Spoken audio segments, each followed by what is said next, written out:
तो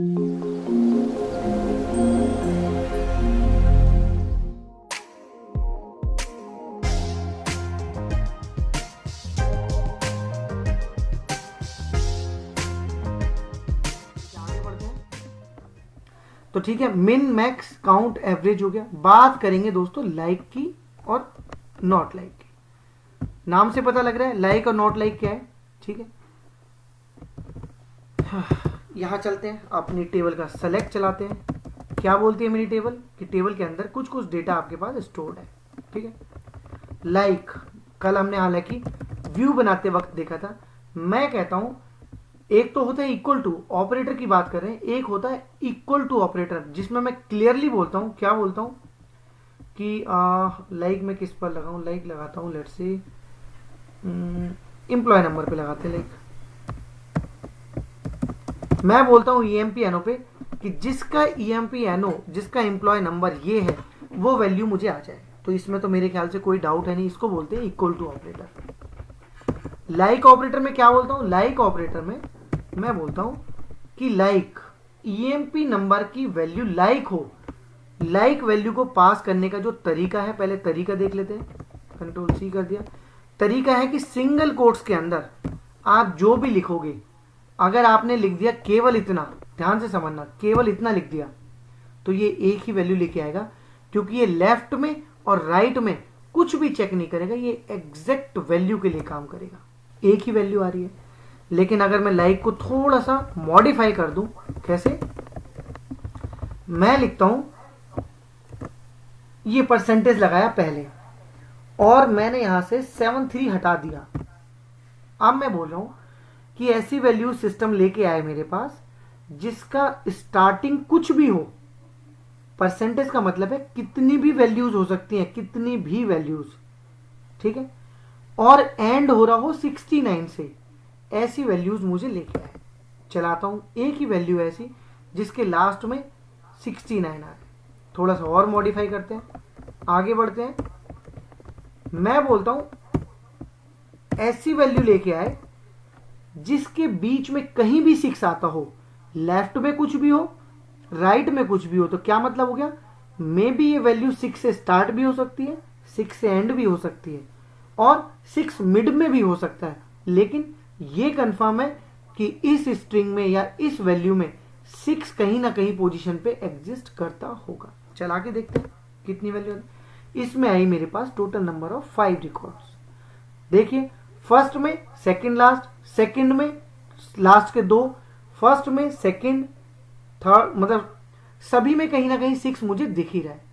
तो परसेंटेज के साथ लाइक जो ऑपरेटर है, अगर देखिए मुझे यही ऑपरेटर लगाना है, बिल्कुल ऐसे लगाना है, तो लाइक की जरूरत है ही नहीं, इक्वल टू की जरूरत है फिर।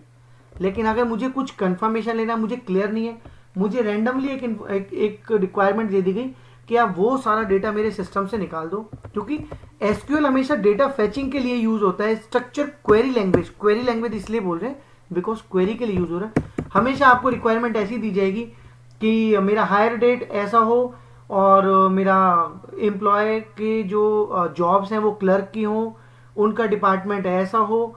तो डिफरेंट कंडीशन होगी, तो ये आपको खुद से डिसीजन लेना है कि लाइक कहाँ यूज करना है, इक्वल टू कहाँ यूज करना है। हाँ, दोनों की प्रायोरिटी भी समझ लो, इक्वल टू की प्रायोरिटी हाई है कि लाइक की प्रायोरिटी हाई है, और कौन सा फास्ट है। क्योंकि जब आप बड़ी क्वेरी लिखोगे तो ये डिसीजन आपको लेना आना चाहिए कि आपको लाइक लिखना है।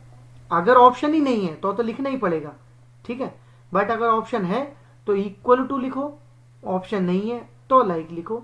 Like is always slower than equal to, ठीक है, हमेशा जो लाइक होगा वो स्लो होगा इक्वल टू के कंपैरिजन में। इक्वल टू वाली वैल्यूज फास्ट आएंगी, टाइम नहीं लेंगी सिस्टम से आने में, बट लाइक वाली वैल्यूज इक्वल टू के कंपैरिजन में ज्यादा टाइम लेंगी, ठीक है।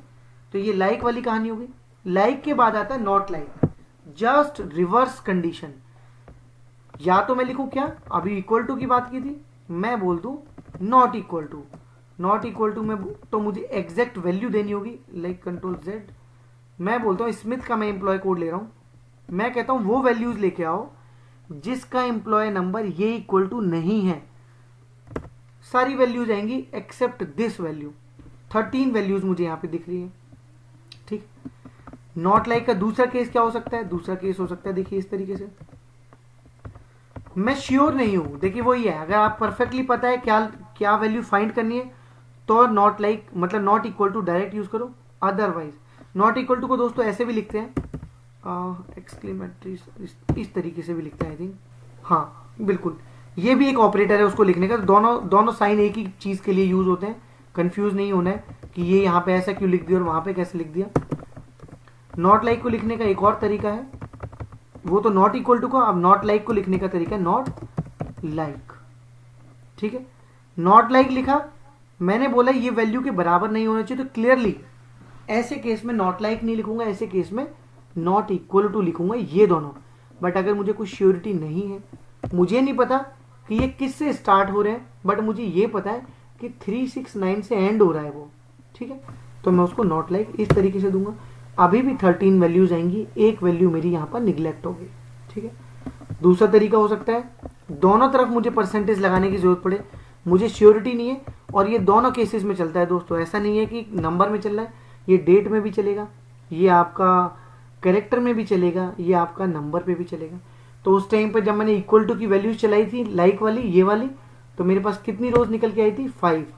अभी वही वाली 5 यहाँ पर निगलेक्ट हो जाएंगी, एक्सक्लूड हो जाएंगी, और अदर देन दीज 5 मेरी 9 रिकॉर्ड्स जो है वो मेरे यहाँ पर मुझे दिख जाएंगे।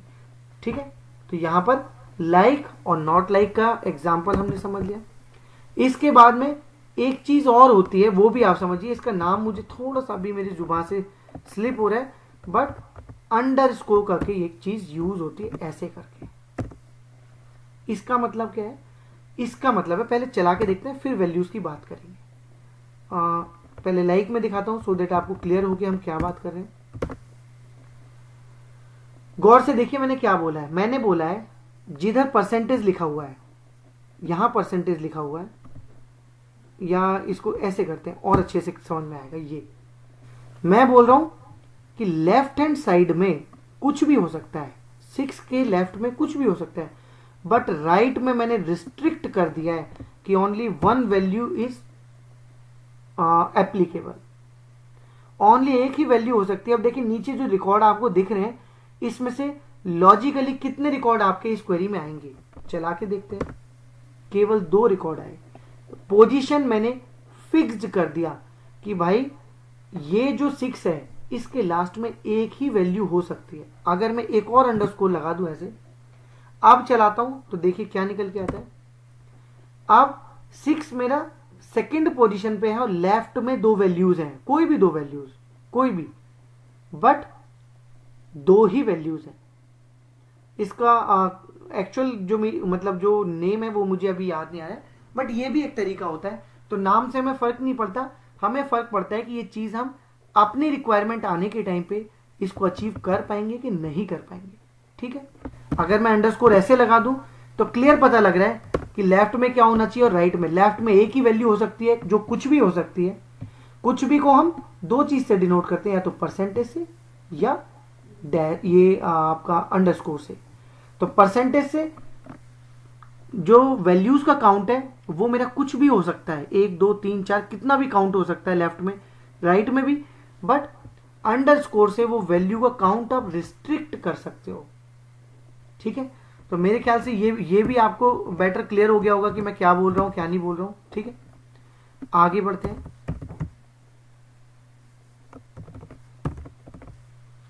अगला टॉपिक है इन।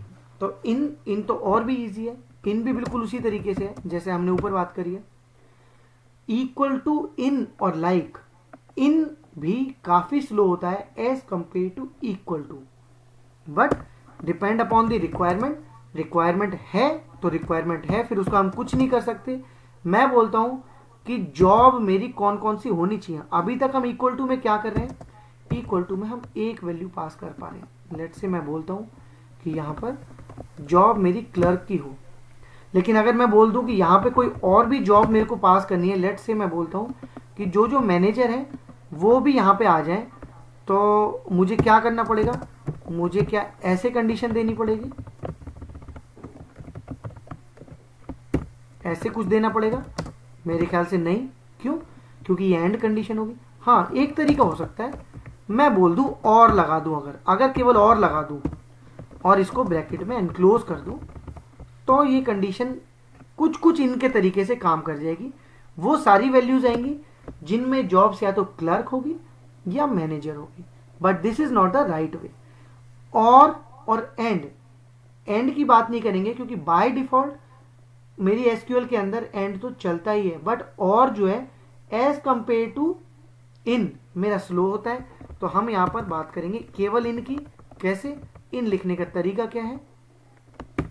इन लिखने का तरीका है कि जितनी भी वैल्यूज आपको चाहिए, आप उन वैल्यूज को इस तरीके से कॉमा सेपरेटेड और depend upon the data type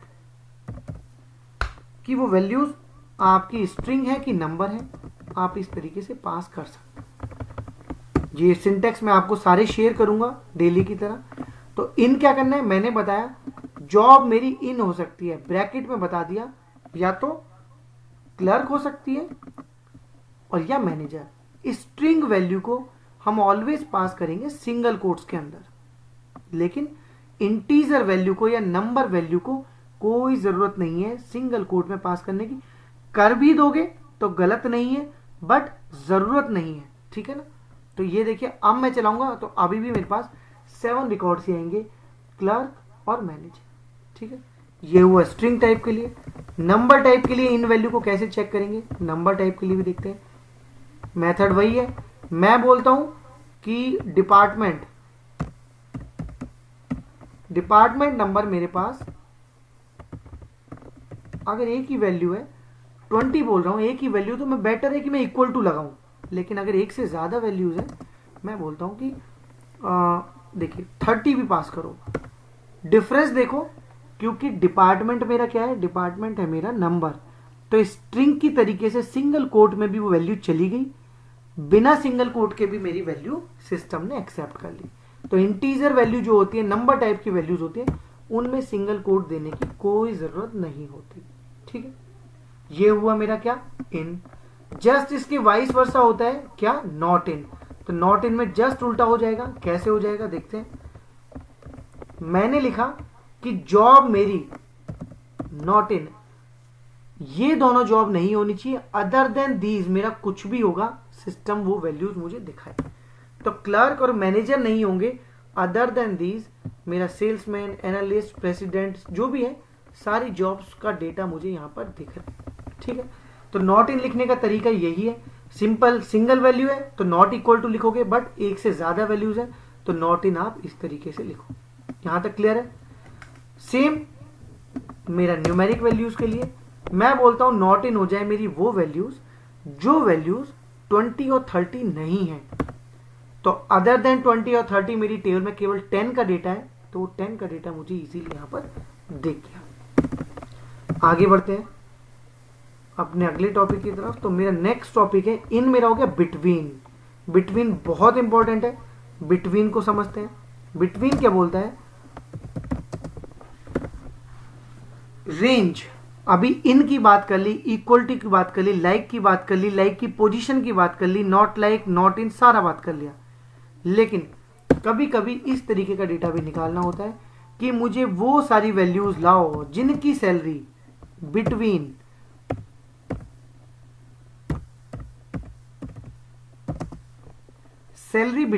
कितने के? 1000 से लेकर के और 2000 के बीच में जिनकी सैलरीज है, मुझे वही डेटा चाहिए, मुझे उससे ज्यादा डेटा ही नहीं चाहिए। तो देखिए सैलरी पे गौर कीजिए, 1600 से लेकर 1100, 1300, 1200 समथिंग सारी वैल्यूज है। कोई भी वैल्यूज 1000 से छोटी नहीं है, 1000 से छोटी नहीं है, कोई भी वैल्यूज 2000 से ग्रेटर देन नहीं है, बड़ी नहीं है, ठीक है। एक तरीका ये हो गया। दूसरा तरीका बिटवीन को लिखने का और क्या तरीका हो सकता है? बिल्कुल देखिए, हर चीज के अंदर गाइस जितनी भी चीजें मैं बता रहा हूं, हर चीज के पीछे देखो, गौर करो। सबसे पहले मैंने आपको बताया क्या? Equal to. इक्वल टू में थोड़ा सा जो भी गैप था वो मेरा किसने? लाइक ने कवर किया। इसके बाद आया not equal to. Not equal to में छोटी छोटी चीजें मिस आउट हो सकती हैं, उसको नॉट लाइक ने कवर किया, ठीक है। जो नॉट लाइक और लाइक भी मिस आउट कर सकते हैं, उसको ये अंडरस्कोर ने कवर कर दिया, ठीक है। अब इन की बात हुई, नॉट इन की बात हुई, यहां तक भी ठीक है। यहां देखो आप कि सैलरी को लिखने का, बिटवीन को लिखने का भी ये तरीका है, बट एक और तरीका है। क्या? विदाउट यूजिंग बिटवीन क्या मैं ये अचीव कर सकता हूं? Yes I can. हाउ? इसको सिंपल है, मैं बोलूं दो कंडीशन लगा दूं सिस्टम को, जैसे मैंने आपको यहां पे और कंडीशन के साथ बताया था ना कि आप ये और कंडीशन भी लगा सकते हो इस तरीके से इनके लिए, बिल्कुल उसी तरीके से बिटवीन के लिए आप दो कंडीशन लगा दो। क्या? मैं बोल दूं सैलरी ग्रेटर देन, ये एक ऑपरेटर है, इसको ध्यान रखना है दोस्तों जो हाईलाइटेड है, कि सैलरी ग्रेटर देन हो 1000, तो क्या लेके आएगा? ये सारी वैल्यूज लेके आएगा। क्या लेके आएगा एक बार दिखाता हूं, ये सारी वैल्यूज लेके आएगा, जिसमें देखिए ये वाली वैल्यू भी दिख रही है, 2800 भी दिख रही है। और एक और कंडीशन लगा दूं कि भैया वैल्यू जो है, सैलरी जो है मेरी, वो छोटी भी होनी चाहिए 2000 से। दो कंडीशन लगाई, ऑपरेटर को ध्यान दो, ग्रेटर देन बोला है पहले में, दूसरे में स्मॉलेस्ट बोला है, स्मॉलर बोला है। तो देखिए ऊपर वाली कंडीशन को लिखने का एक और तरीका ये हो सकता है, बट मैं सजेस्ट करूंगा कि अगर बिटवीन का रेंज लिखना है तो बिटवीन में ऐसे ही लिखिए। इस केस में कहीं ना कहीं सिस्टम इंटरनली काम यही कर रहा है जो नीचे हो रहा है, बट इस केस में सिस्टम एक स्टेटमेंट को रीड करेगा, एक कमांड के रन करेगा, और इस केस में सिस्टम दो कमांड को रन करेगा, इसको अलग करेगा और इसको अलग करेगा। ठीक है ना? तो मेरा सजेशन है कि बिटवीन यूज करें कहीं भी रेंज अगर देनी है। ठीक है, इसके बाद क्या है मेरा, इसके बाद है एलियासिस नेम। ये क्या चीज होती है? ये एक इंपॉर्टेंट चीज है जो आपको आगे बहुत यूज में आने वाली है छोटी सी बट बहुत इंपॉर्टेंट है।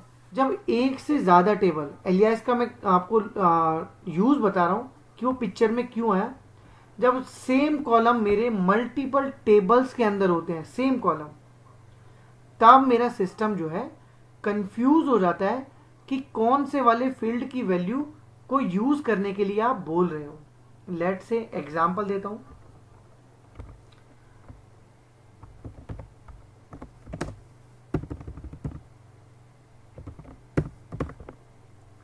इसके अंदर डिपार्टमेंट कॉलम है, ठीक है, दूसरी टेबल है मेरा,